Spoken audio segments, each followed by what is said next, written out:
itu adalah tumor ganas ya.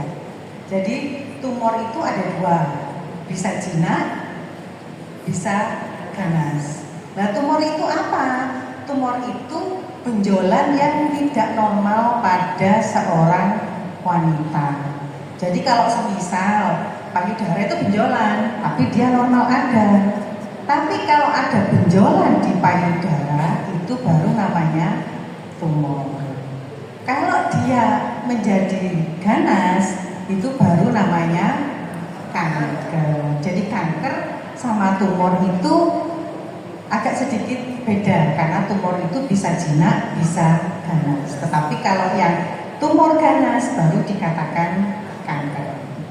Kenapa kita sebagai wanita itu harus lebih mewaspadai ya ibu ya? Karena kita tahu bahwa data itu wanita resikonya itu lebih tinggi terkena kanker dibandingkan pria, seperti itu. Jadi kalau semisal kita itu tidak bahasanya ya peduli dengan diri kita, yang rugi siapa? Kita sendiri gitu ya. Jadi mulai saat ini kita harus lebih waspada terhadap kesehatan kita sendiri. Ibu-ibu tahu nggak nomor 1 itu kanker pada wanita itu kanker apa? Kanker payudara, betul. Payudara itu kan di luar tuh ya, nyentel gitu ya. Ya memang ini nempel saja di musculus pectoralis ya. Tapi nomor 1 itu kanker payudara ya, di Indonesia dan di dunia. Artinya apa? Ya banyak orang-orang yang nggak waspada. Padahal mungkin kita tinggal ya di depan kaca 1 bulan sekali gitu ya. Kalau kita masih mens ya 1 minggu setelah mens, tangannya ditaruh di atas begini, terus kemudian kita raba pakai sabun gitu ya. Nah, kalau pakai minyak, arahnya nanti sampai ke ketiak seperti itu. Itu bisa mendeteksi loh kok sudah ada benjolan, kan bukan bapaknya yang periksa. Jadi kita harus lebih waspada. Terus kedua, kanker yang sering terjadi pada wanita di Indonesia adalah kanker leher rahim. Jadi nomor 2 adalah kanker leher rahim. Kalau di dunia itu nomor 4, sedangkan di Indonesia itu menjadi nomor 2. Karena banyak wanita Indonesia tidak mau melakukan screening. Ya, saya mau tanya ibu-ibu yang hadir di sini, ada yang pernah cek pap smear? Nah, boleh angkat tangan? Oh, alhamdulillah. Ibu-ibu muslimah yang hebat. Kalau yang pernah melakukan IFA di puskesmas? Oh, ada juga. Yang pernah vaksin HPV? Oh, ada, alhamdulillah sudah. Ya. Jadi kalau kita sebagai seorang wanita sebaiknya kita rutin Bu ya melakukan pemeriksaan screening ya. Jadi kalau sel kanker tadi sudah dibahas, pertumbuhannya nggak normal, terus menerus, tidak terkendali, meskipun rangsangan stimulusnya sudah berhenti, itu sangat berbeda dengan dia itu kalau tumor seperti itu Bu ya. Terus karena saya dokter kandungan, nanti saya bahas khusus tentang jenis kanker pada kandungan seperti itu. Kalau kita tahu pada wanita itu kalau bagian luar itu ada namanya vulva. Tahu vulva itu? Bibir kemaluan yang bagian luar. Nah, jadi kalau orang perempuan itu banyak omong, saya jawab ya nggak apa-apa, bibirnya ada banyak. Bibir atas ada, yang di bawah ada 2, labium majus sama labium minus, ada 3 Bu. Jadi kalau ngomongnya banyak ya wajar. Nah memang bibirnya banyak, ada labium majus, labium minus. Lah kalau kanker vulva itu karena lokasinya di luar, posisinya itu terlihat ya. Kalau ada luka atau apa itu dia langsung berobat ke dokter. Terus berikutnya sebelum masuk ke serviks itu ada namanya vagina.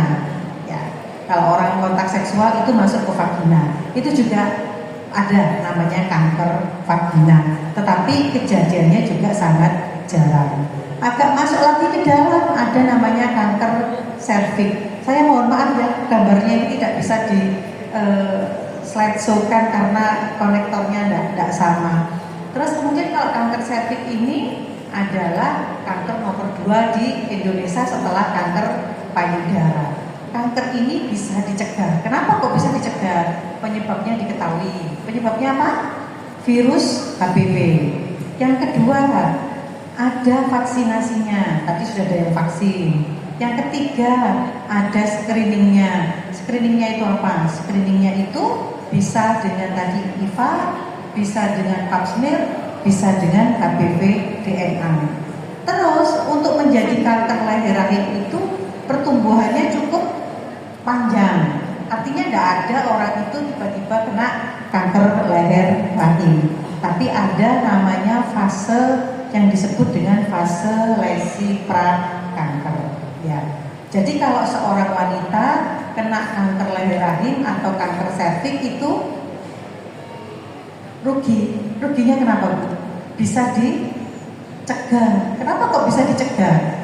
Vaksinnya ada, screeningnya ada, bisa ketemu masih lesi prakanker, dan kalau diobati itu bisa sembuh sampai 100%. Ya, begitu Bu ya. Jadi kalau kena kanker leher rahim itu rugi, seperti itu. Kanker yang nomor 4 adalah kanker endometrium. Itu yang ada di dalam lapisan di rahim. Karena ini keluhannya perdarahan, ya. Ya, kalau wanita itu perdarahan agak lama itu kan ya nggak enak ya, pakai pembalut terus apalagi bapaknya komplain, terus apalagi tidak bisa sholat, sehingga dia segera bisa periksa ke dokter. Sehingga kalau kanker endometrium ketemunya selalu di stadium masih awal. Berikutnya lagi ada nomor 5 itu kanker ovarium. Kalau kanker ovarium itu benjolannya di dalam perut, Bu. Karena benjolannya ada di dalam perut, dia sering terlambat periksa. Tidak cuma di Indonesia, di luar negeri pun, di Amerika itu sering datang terlambat. Karena apa? Karena ada di dalam perut. Karena perutnya belum gede, itu belum berobat, dan Pak saya gemuk seperti itu ya. Karena gejalanya juga tidak khas, jadi menjadi dinamakan silent killer, pembunuh wanita. Ya, kalau kanker ovarium. Yang berikutnya adalah kanker trofoblast. Ini biasanya karena sel trofoblast itu sel calon ini ya, calon kehamilan ya. Itu dia ini bisa sembuh sampai 100% seperti itu. Gitu ya. Terus penyakit kanker ini menjadi masalah karena angka kejadiannya tinggi, biaya tinggi. Ada penyakit kanker yang bisa dicegah. Jadi kalau yang bisa dicegah itu yang kita lebih tekankan. Kenapa? Karena mencegah itu lebih baik daripada mengobati. Ini tidak bisa di-share ya. Jadi kalau kanker serviks itu kalau saya boleh tunjukkan,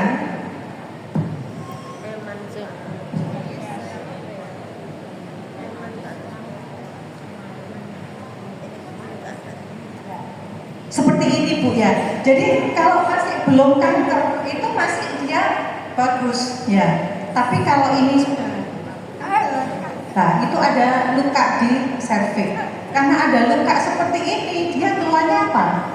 Habis hubungan dia berdarah seperti itu. Mohon maaf karena kalau Sabtu ternyata kantornya tutup. Jadi kalau kantornya tutup, konektornya ini tidak ada. Jadi saya tadi nggak dipeseni bawa yang Mac, jadi saya tidak bawa. Jadi seperti itu. Jadi kalau kanker serviks itu ada kayak luka gitu ya, sampai kayak brokoli itu ada di dalam serviks seorang wanita. Penyebabnya adalah virus HPV. Dikatakan di dunia itu setiap 90 detik seorang wanita itu meninggal karena kanker leher rahim. Tapi kalau di Indonesia setiap jam itu ada 1 sampai 2 wanita yang meninggal karena kanker leher rahim. Jadi kalau orang meninggal karena kanker leher rahim, jawabannya ya emang kok Bu. Ya, semua itu yang bernyawa itu pasti mati. Ya, betul begitu kan ya? Semua yang bernyawa itu pasti mati. Tapi kalau matinya kena kanker leher rahim, terus kena komplikasinya seperti itu, ya rugi Bu. Maksudnya perjuangan untuk menuju mati itu agak beratnya ya harus transfusi, kemo, terus kemudian sinar seperti itu. Padahal kanker ini bisa dicegah. Lah, tidak enaknya lagi yang datang ke rumah sakit itu sebagian besar itu stadiumnya di atas 70%. Ya, karena stadiumnya di atas 70%, ya sudah terlambat ya. Penyebabnya adalah virus HPV yang onkogenik. Onkogenik itu artinya yang menimbulkan kanker. Jadi virus HPV itu ada dua, ada yang onkogenik dan ada yang non onkogenik. Yang onkogenik itulah yang menimbulkan kanker seperti itu. Kalau ditanya, apakah saya itu tidak ganti-ganti partner seksual dok? Apakah saya berisiko terinfeksi HPV? Jawabannya adalah ya. Semua wanita beresiko terinfeksi virus HPV. Kemungkinan kita untuk beresiko terinfeksi HPV itu sampai 75%. Tetapi ada tetapinya. Tubuh kita itu sama Allah dibekali apa? Kekebalan, sehingga infeksi itu bisa dihilangkan sama tubuh kita, bisa menjadi regresi sampai kemudian menjadi clearance seperti itu. Hanya yang persisten, yang menetap itulah yang akan menjadi kanker leher rahim. Sebenarnya tidak banyak yang untuk menjadi kanker leher rahim. Cuman yang jadi masalah adalah ibu-ibu itu datangnya terlambat. Lebih 70% datang pada stadium tadi 2B ke atas. Padahal kalau misalkan kita rutin melakukan screening, oh saya mau pap smear, oh saya mau tes IVA, ada kelainan sedikit sudah bisa langsung dilakukan terapi. Kalau paling nggak boleh hubungan sebulan, nanti bisa sembuh sampai 98-100% kan enak begitu. Jadi nggak memberatkan ya, karena kalau untuk pengobatan kanker itu ya biayanya nggak sedikit kan, harus kemo, harus sinar dan sebagainya. Belum lagi nanti harus bolak-balik transfusi. Nah, kalau transfusi kan seperti itu kan harus ke rumah sakit, kan nggak mungkin di rumah. Kalau di rumah dipikir Dracula nanti ya. Jadi harus ke rumah sakit, anaknya jadi nggak terperhatikan, suaminya ya kerjanya jadi repot ya, kan hari-hari ngurusi ibunya juga ngurusi kerjaan. Jadi karena kanker leher rahim itu bisa dicegah dan bisa dieliminasi. Nah, kalau misalkan ada yang melakukan vaksinasi, itu bisa melakukan screening, itu lebih bahasanya disarankan supaya tidak menjadi kanker leher rahim. Di negara kita sebenarnya sudah dicanangkan dengan rencana aksi nasional, di mana rencana aksi nasional yang bahasanya diresmikan tahun 2023, target pertama adalah 90% wanita ya, dalam hal ini usia di bawah 15 tahun sudah dilakukan vaksinasi HPV. Jadi kalau ibu-ibu mungkin anaknya ada yang kelas 5 atau kelas 6, tapi di Surabaya ya mulai tahun 2017 itu sudah dilakukan vaksin HPV. Tetapi kalau di seluruh Indonesia mulai tahun 2023. Mulai tahun 2023 itu semua ya anak SD kelas 5 sama kelas 6 itu divaksin HPV. Jadi diulang, kelas 5 1 kali, kelas 6-nya 1 kali.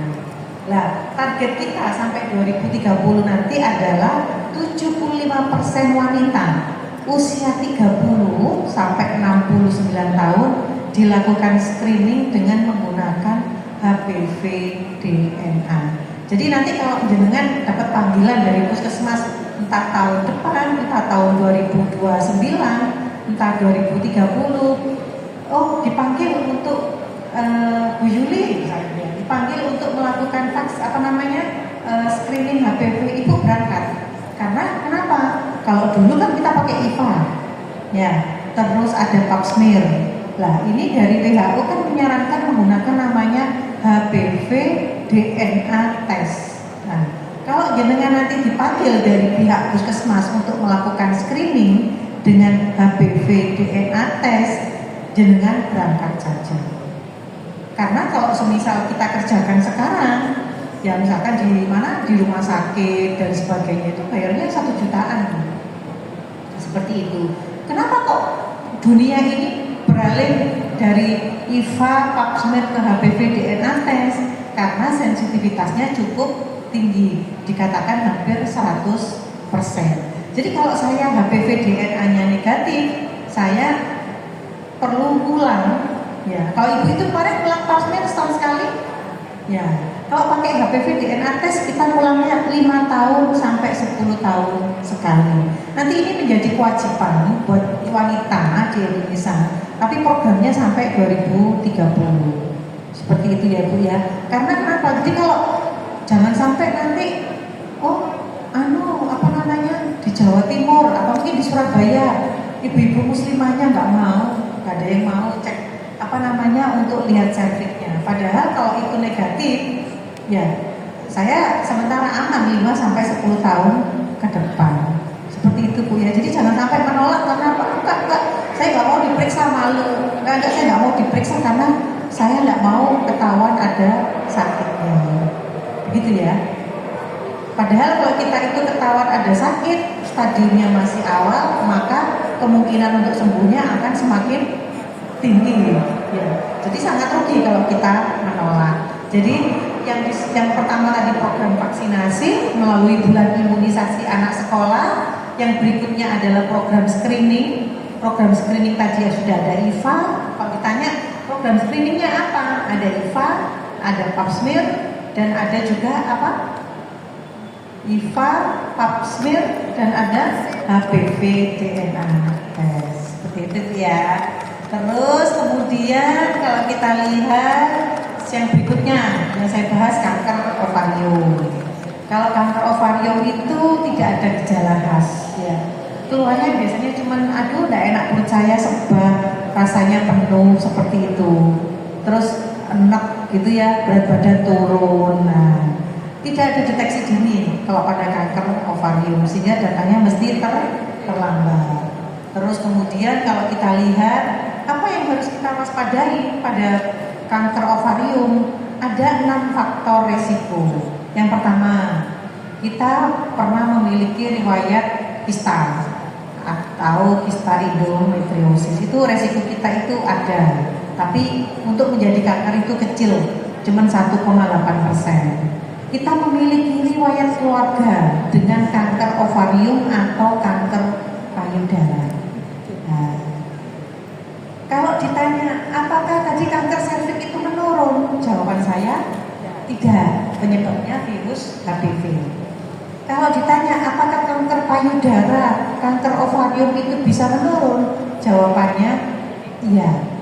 Probability untuk menurun ada hampir 20%. Jadi kalau keluarga kita, misalkan ibu kita, saudara perempuan kita, ya itu ada yang kena kanker ovarium atau kanker payudara, sebaiknya kita segera periksa karena faktor herediter itu ada.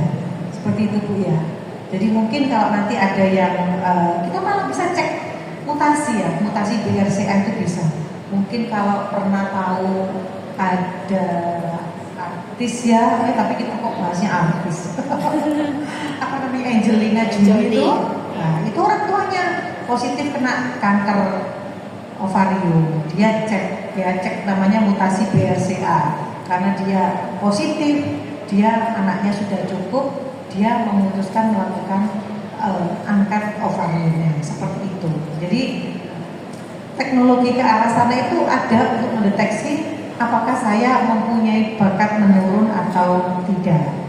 Terus yang ketiga, mutasi genetik. Ya, tadi yang saya ceritakan tadi, ya BRCA, ya mutasi yang memproduksi protein untuk menekan tumornya tidak ada, sehingga selnya menjadi abnormal. Ini tadi yang seperti dialami tadi Angelina Jolie. Terus paritas rendah. Kalau kita anaknya sedikit atau nggak punya anak, risk kita kena kanker ovarium itu akan meningkat karena kita tidak ada fase istirahatnya sama sekali. Sel telur itu keluar terus gaya hidup tidak sehat, terus pertambahan usia. Memang kalau kita usianya bertambah itu ya memang semua menuju ke arah sana Bu ya. Kita tidak bisa menolak untuk menjadi tua seperti itu ya. Tapi dengan kita tapi tua tapi sehat ya. Sehingga bisa datang ke kajian seperti itu Bu ya, bisa olahraga, bisa ibadah, itu kan enak ya. Tapi kalau kita menjadi tua terus sakit-sakitan kan repot Bu ya. Begitu ya. Jadi kan semua impiannya itu menjadi tua dan sehat ya. Amin, gitu ya. Tanda kanker ovarium itu keluhnya kadang kembung, ya, jadi panggul, berat badan turun, sering buang air kecil. Nah, terus kanker yang berikutnya saya bahas itu adalah kanker endometrium. Kanker ini keluhannya paling sering adalah perdarahan. Kalau dikatakan istihadah itu kalau berapa hari Bu? 9 14, 18 14 ya. Memang ada beberapa patokan ya, ada yang menyatakan sesuai head kita, ada yang mengatakan patokannya 14 hari. Di medis pun kita antara 14 hari ya. Jadi kalau lebih dari 14 hari kita headnya ya sudah harus periksa. Seperti itu ya. Kalau usia kita di atas 36 tahun ya, kalau dokternya nyarankan Bu kuret, ya jangan kuret aja karena untuk mendapatkan sampel endometrium. Kalau kita masih muda, masih 20 tahun ya mungkin gangguan hormonal, tinggal diatur seperti itu. Jadi karena perdarahan lama, keluhannya kan otomatis risih Bu ya, pakai pembalut, terus kemudian komplain dari suaminya dan sebagainya, sehingga dia segera periksa ke dokter.